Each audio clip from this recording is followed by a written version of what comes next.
You're listening to popcorn.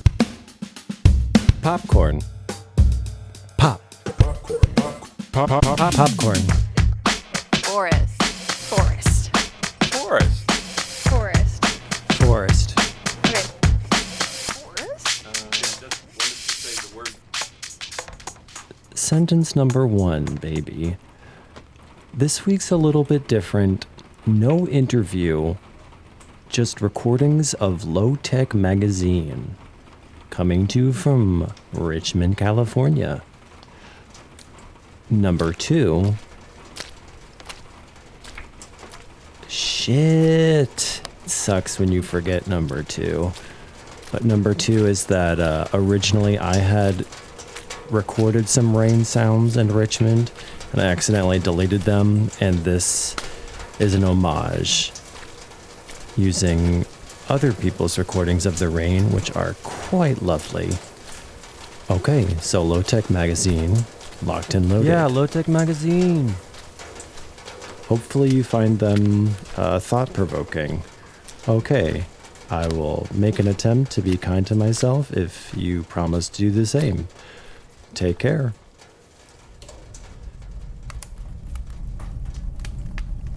Low Tech Magazine. This is a solar-powered website, which means sometimes it goes offline. Visit at https://solar.lowtechmagazine.com. Too much combustion, too little fire. The fire, which we have used in our homes for over 400,000 years, remains the most versatile and sustainable household technology that humanity has ever known. December 29th, 2019, written by Chris de Decker. Translations available in French, Dutch, Spanish, Portuguese, and Polish. This is followed by an illustration from Diego Marmolejo, who can be found at instagram.com/DDIDAK.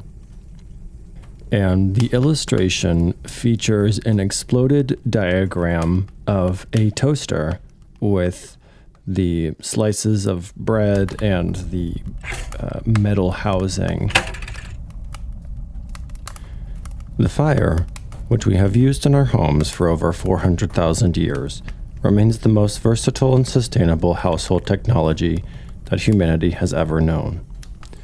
The fire alone provided what we now get through a combination of modern appliances, such as the oven and the cooking hob, heating system, lights, refrigerator, freezer, hot water boiler, tumble dryer, and television. Unlike these newer technologies, the fire had no need for a central infrastructure to make it work, and it could be built locally from readily available materials. From open hearth to power plant. The habitual use of fire dates back at least 300,000 to 400,000 years. Figure 1 and Figure 2. Until the 20th century, the biomass-fueled fire was the only energy-using appliance, quote-unquote, in the household, whether people were living in a cave, a temporary hut, or a permanent building.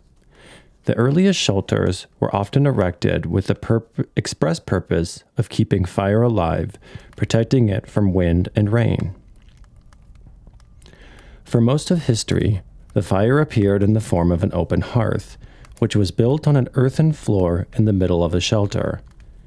The smoke of the fire escaped through a hole in the roof. Beginning in the 14th century in Europe, the open hearth was gradually replaced by a fireplace connected to a chimney, most often built against a wall. In colder regions, such as Scandinavia, people built more energy-efficient tile stoves.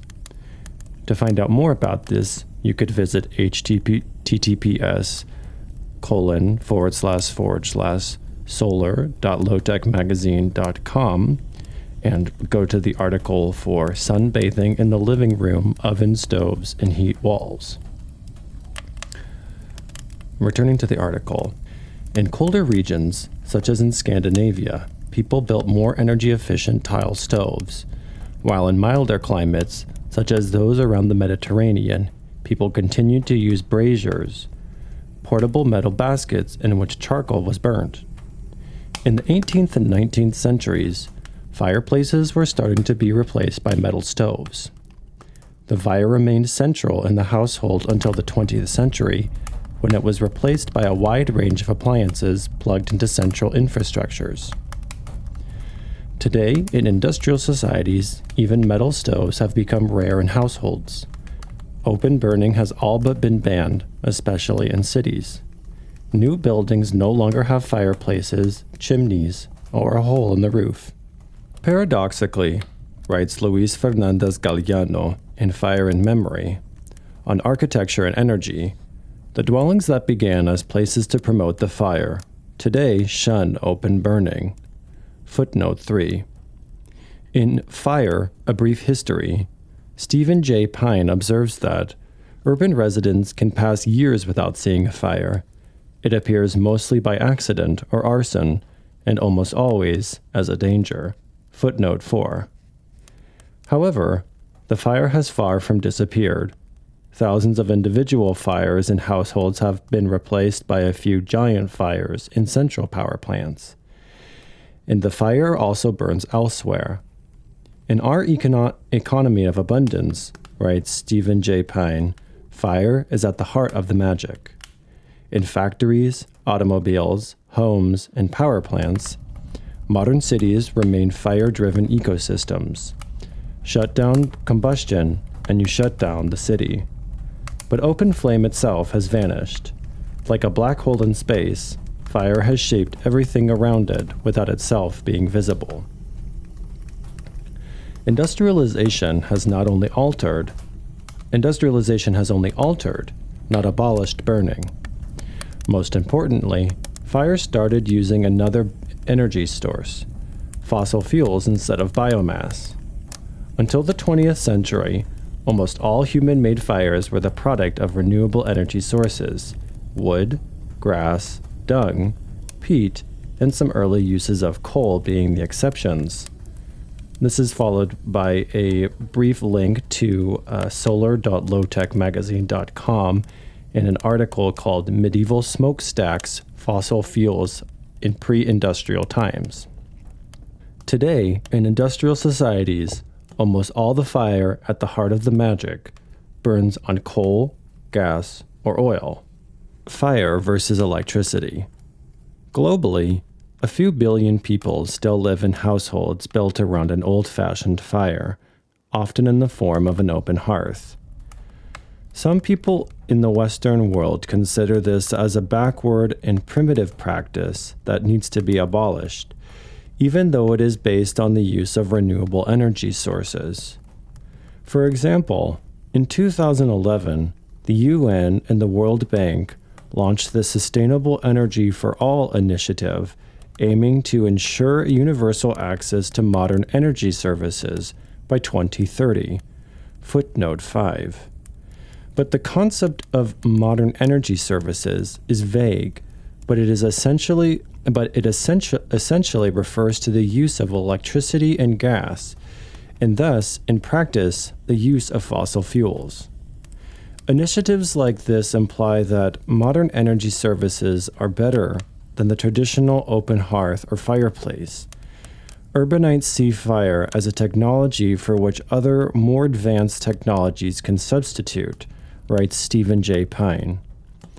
If fire is a device, they want an improved flame and smoke-free upgrade. Examples of such flame and smoke-free upgrades are today's solar PV panels and wind turbines, which are supposed to end our dependence on fossil fuel fires to produce modern energy services.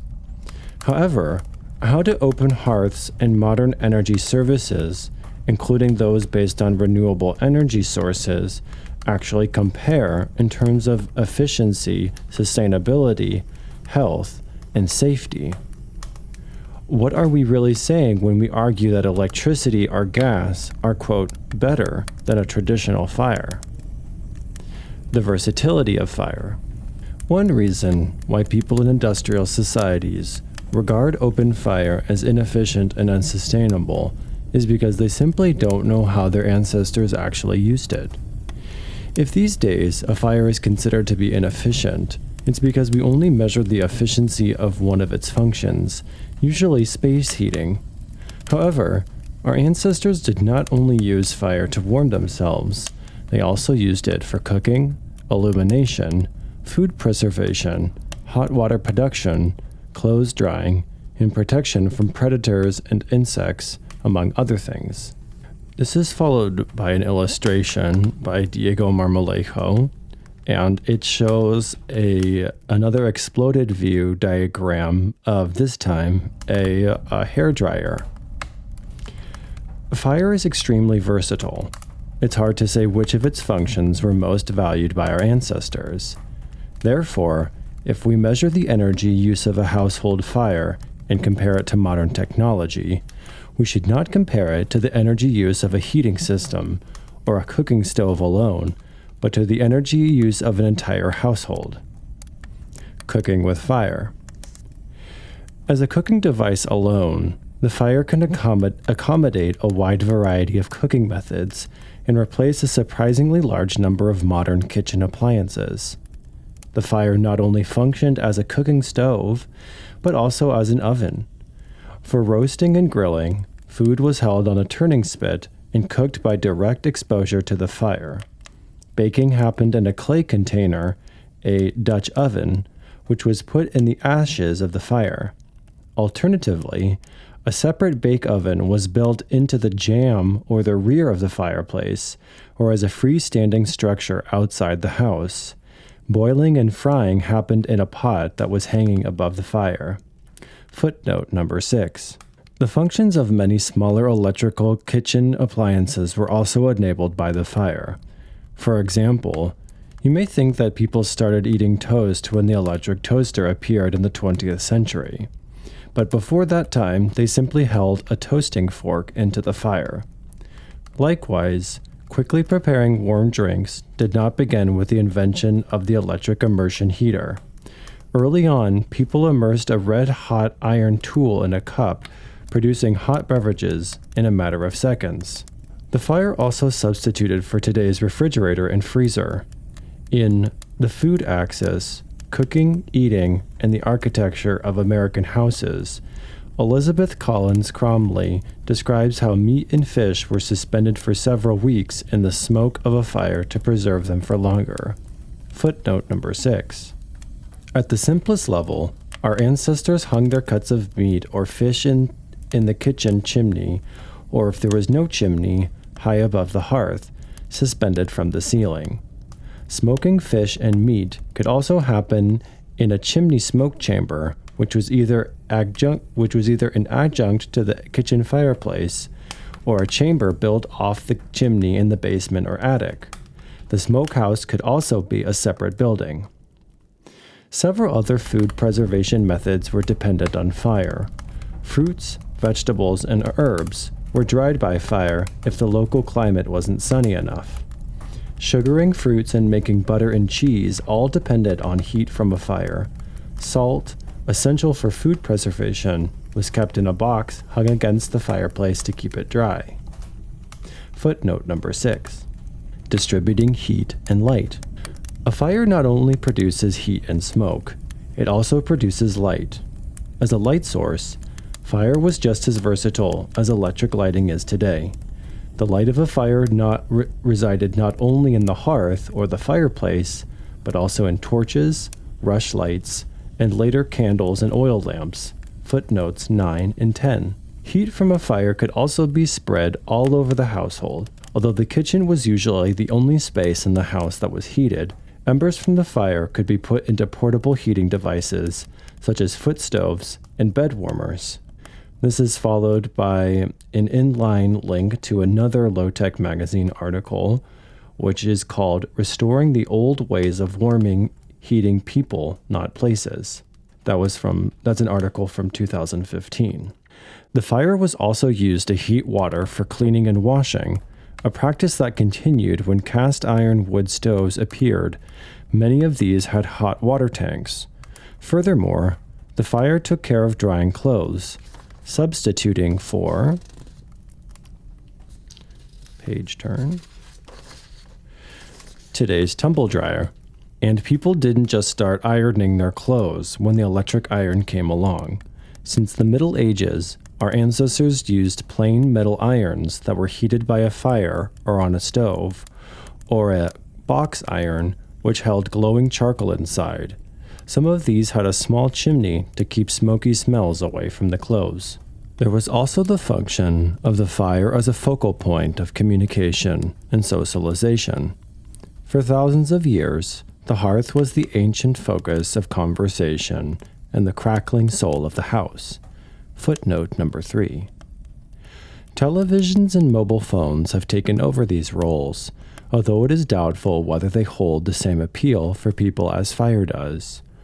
A host of electronic consumer products that imitate the effects of a fire, electric candles in fireplaces, LED bulbs with flickering flame effects, videos of crackling fires, seem to indicate that humans miss open fire.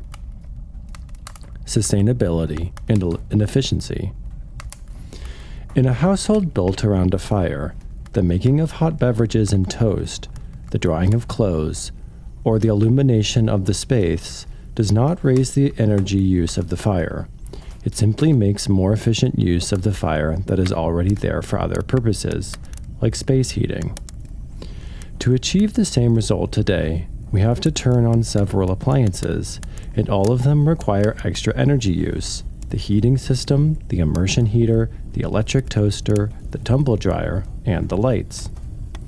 Furthermore, we should also take into account the mining and energy use required to replace one fire with dozens of factory-made appliances, which all need to be distributed to individual consumers. Finally, we should take into account the energy and materials that are required to build and maintain the infrastructures that these appliances depend on to operate, like the power grid, gas infrastructure, and on the cold chain.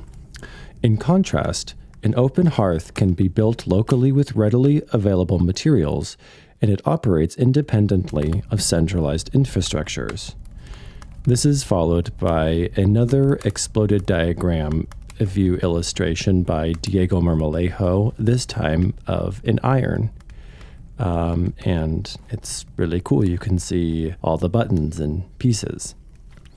Today's renewable power plants, such as solar PV panels or wind turbines, don't properly address the energy question. They also need to be manufactured, transported, maintained, and discarded of, and they imply that we can keep designing, producing, and discarding an increasing range of electric household appliances in order to satisfy our needs. Neither would biomass electricity make this system sustainable, although it eliminates the use of fossil fuels. A great deal of energy is lost in the process of converting biomass to electricity, and we still need factories to manufacture the electric appliances and infrastructures. Energy use compared: ancient versus modern households. If we look at the energy use in European households today, we see that on average 64% of all energy goes into space heating, 15% to water heating, 14% to lights and appliances, 5% to cooking, and 1% to other services, including cooling. Footnote number 13. Most of these services can be supplied by fire. So, how does the energy use of a traditional household with open hearth compare to the energy use of a modern household built around appliances and infrastructures? Obviously, the energy use of modern houses is better documented than that of buildings and shelters from times gone by. However, there is research documenting the energy use of households that still rely on a traditional fire. A 2002 investigation of firewood consumption in traditional houses in Nepal measures the annual firewood consumption per household to be between 6 and 33 cubic meters, which corresponds to between 35 and 165 gigajoules of energy. followed by footnotes 14, 15, and 16. This seems quite a lot in comparison to the total energy use in contemporary households, which is around 75 gigajoules per year in Germany and around 105 gigajoules in Canada. However, the average Nepalese household participating in the research consisted of 5 to 12 people, while households in modern societies have shrunk to little more than 2 people. In the Nepalese households under study, energy use was between 2 and 33 gigajoules per capita, while another, more recent research paper on firewood consumption for heating, cooking, and lighting in Nepal calculates a per capita use of roughly 2.5 to 10 gigajoules of energy per person per year. Footnotes 17 and 18. In comparison, total household energy consumption per capita is around 30 to 50 gigajoules in countries like the Netherlands, Germany, and Canada. 10 billion people around the hearth. Even without taking into account the extra resources needed to build the appliances and the infrastructures, energy use in the pre-industrial household seems to have been significantly lower than it is today. In fact, a quick calculation reveals that, at least in theory, 10 billion people using an open hearth as their only energy source would be a perfectly sustainable practice. Assuming an average firewood consumption of 6 cubic meters per capita, we would need 60 billion cubic meters of wood annually. 1 cubic meter of wood requires an annual yield of 0.2 hectares of coppice, so we need 12 billion hectares, or 120 million square kilometers of forest, if we want to avoid deforestation. That's 3 times as much as we have today, and about 80% of the total land area of our planet. Because we don't need extra space for factories and roads to make and distribute consumer goods, we actually could go back to the open hearth without destroying our environment. The same cannot be said of 10 billion people going forward using fossil fuels in modern infrastructures. Health versus sustainability. If not for their sustainability or efficiency, then why do we consider modern energy services superior to a traditional fire? The suppression of open fire in modern cities is supported by 2 extra arguments. Fire is unhealthy, it produces air pollution, and it is dangerous. It carries the risk of an uncontrollable fire. These risks are real, but how does the fire compare to modern energy services in terms of health and safety? There is no doubt that the replacement of the household fire by modern infrastructures has advanced air quality, health, and safety in cities. However, this may be only a temporary gain. Modern infrastructures are at least as hazardous to safety and health because of their dependence on fossil fuels. For example, the heat waves and forest fires which are ravaging Australia while I write this are killing people and destroying properties, and they are producing thick smoke that continues to blanket some of the largest cities. These fires are not caused by people using open hearths. These fires are the consequence of climate change, which is mainly caused by people's use of industrial infrastructures powered by fossil fuels. The heavy dependence on central infrastructures for so many vital needs is another health and safety risk. Cut the power supply to a large city, and almost everything stops working, including the sewer network, the food storage, and the burglar alarms. Our troubled view of the old-fashioned fire is partly rooted in the conflation of 2 distinct concepts, health and sustainability. Indeed, something can be healthy, safe, and sustainable at the same time, like walking, lest there is no sidewalk. But something can also be healthy and safe, but not very sustainable, like a refrigerator. Because it depends on an energy-intensive cold chain, and something can be sustainable but not very healthy, or safe, like a smoke room for meat and fish in the basement.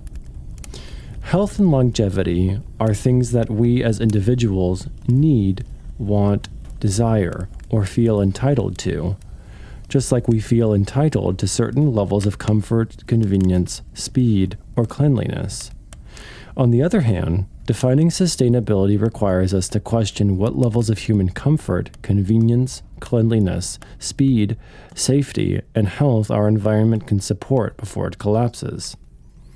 We can choose safety and health over sustainability when they are in conflict with each other, but only at the expense of the safety and the health of younger and future generations. This concludes the article reading of Too Much Combustion, Too Little Fire. And for anybody curious who just wants a little bit of extra context on the footnotes from this article, I'm going to be casually going through and providing a little bit more information that you could use to then further look up these resources. So, without further ado, footnote number 1 came from Robrooks, Will, and Paula Villa, titled On the Earliest Evidence for Habitual Use of Fire in Europe, from the Proceedings of the National Academy of Sciences. Footnote number 2 came from Francesco Berna, and the title was Microstratigraphic Evidence of In Situ Fire in the, I don't know this word, Acheulean strata of Wonderwork Cave in Northern Cape Province, South Africa. Also from the Proceedings of the National Academy of Sciences. And that word, Acheulean, is spelled Acheulean.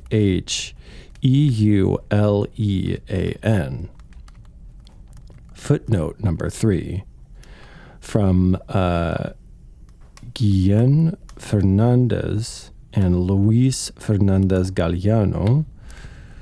It is called Fire and Memory on Architecture and Energy from MIT Press in 2000. This is followed by footnote 4 from Stephen Pine, and it's called Fire, A Brief History. Footnote number 5 was a link to a website spelled SEFORALL.org. Number 6 was Elizabeth Collins Cromley, a book titled The Food Axis, Cooking, Eating, and the Architecture of American Houses. Footnote number 7. Unlike today's gas or electric stoves and ovens, a fire has no buttons to control its temperature. For boiling and simmering, this was solved by hanging the pots on a crane, which could be raised or lowered. In ovens, cooks decided to bake pies or bread first while the oven is the hottest, then successively as the oven cools down, gingerbread, custards, and then grains could be put to dry. Footnote number 8, from Paula Marcu, that's Marcaux, Cooking with Fire, From Roasting on a Spit to Baking in a Tannour, Rediscover Techniques and Recipes that Capture the Flavors of Wood-Fired Cooking, and Tannour was spelled Tnnur. Footnote number 9, Walter Howe, or Who, and with an article called Fire as an Agent in Human Culture. Footnote number 10, the energy source for these distributed fires were wood, resin, wax, fat, grease, or oil. Needs for special concentration and position of the source of illumination stimulated the invention of holders, brackets, and stands. Footnote number 11. Heating People, Not Spaces, Restoring the Old Way of Warming by Krista Decker, Low-Tech Magazine, 2016. Footnote number 12. History of Ironing, Old and Interesting, which was retrieved December 26, 2019. Footnote number 13, energy consumption and use by households, coming from Eurostat, which maybe is a journal. Footnote 14 is by two people, Rihal, H.B., and H. Yoshida, called Investigation and Evaluation of Firewood Consumption in Traditional Houses in Nepal, from Proceedings Indoor Air. Footnote 15, the energy content of 1 cubic meter of wood also depends on the type of wood and how it's stacked. I've compared apples to apples when it was possible, but it was not always the case, so the result is only a rough estimate. Footnote number 16, the annual firewood usage in the 18th century Austria was limited to 35 cubic meters per household, and the source of that is from Serfel Rolf Peter, The Subterranean Forest, and footnote 17 from Bahadur Rihal, with an article called Firewood Consumption in Nepal, Sustainable Houses and Living in the Hot, Humid Climates of Asia. And finally, footnote 18. The results are 0.5 to 2 square meters of firewood per person per year, which I have converted to 2.5 to 10 gigajoules of energy per person per year.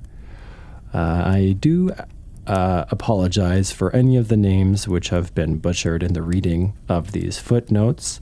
Had I a little bit more time or accessibility, I would happily include the proper pronunciations for some of these folks who have done this research here. Okay.